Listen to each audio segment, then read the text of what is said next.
This is the so-called fortress belt, one of the most fortified parts of Ukraine. Located in the eastern Donetsk region, it is among the most coveted pieces of Ukrainian territory that Russia has been trying, but so far failing to capture since 2014. But a proposed peace plan put forward by the Trump administration would hand control of this territory to Moscow, something that Kyiv has previously said it cannot accept. The fortress belt runs for roughly 30 miles along the western part of the Donetsk region. It's made up of 4 major cities and the surrounding areas along the H20 highway, a crucial supply line for Ukraine's armed forces. The 4 cities were briefly seized by Russian paramilitaries in 2014, but were taken back by Ukrainian forces who have been building up defensive positions ever since. These cities have remained a critical defensive point for Ukraine over the course of the war. We know that in 2024, Ukraine spent more than $1 billion on defensive fortifications in total. The east of the country, Donetsk region, has been the focus of the fighting since the beginning of the war. So we can safely assume that a large proportion of that was spent in this area.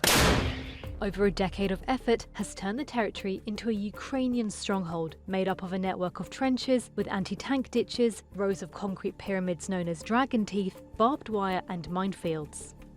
They've created huge bands of fortifications that are aimed at preventing the Russians from advancing, or at least making the Russians pay a very, very heavy price for any inch of territory that they are able to take.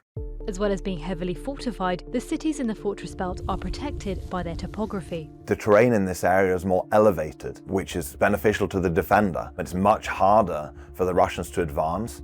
Analysts say this elevation is what makes these cities such a prize for Moscow. Behind these fortifications, Ukraine's territory is flatter, and it'll be much easier for the Russians to advance and much harder for the Ukrainians to defend. Being able to take the cities in the fortress belt would likely allow Russia to seize the entire Donetsk region. While Moscow controls most of the territory, it has struggled to occupy the remaining 30%. But the peace plan proposed by the Trump administration involves Ukraine ceding this land to Russia, opening up the territory beyond the region should the Kremlin decide to keep on fighting. There's absolutely no way that Ukraine could give away this territory. Russia has had to fight so hard for it. It's much more easily defensible territory than the territory behind it. On the battlefield, Russia has been inching closer to taking control of the region, recently claiming Pokrovsk, a town to the south of the fortress belt, something Kyiv denies. Pokrovsk has endured more than a year under siege.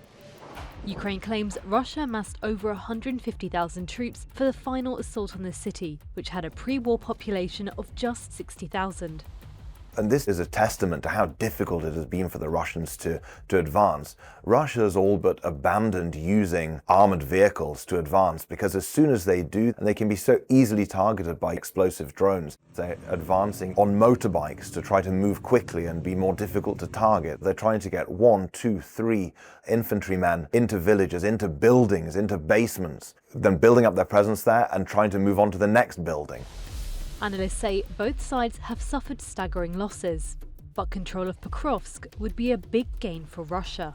It would allow Russian President Vladimir Putin to continue to claim that Russia is advancing, that there's nothing that can stop the Russians. This is very important for his negotiations with President Trump.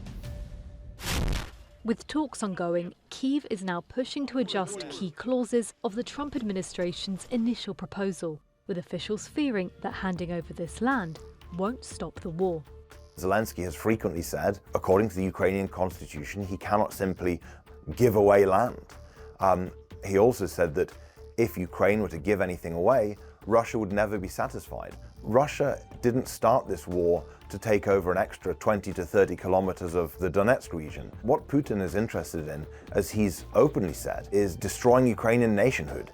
He wants to take control of Ukraine, which he doesn't believe is a real country. He believes that Ukrainians are Russians, and he wants to force Ukraine to submit. So handing over the extra kilometers of Donetsk region is not going to stop the war.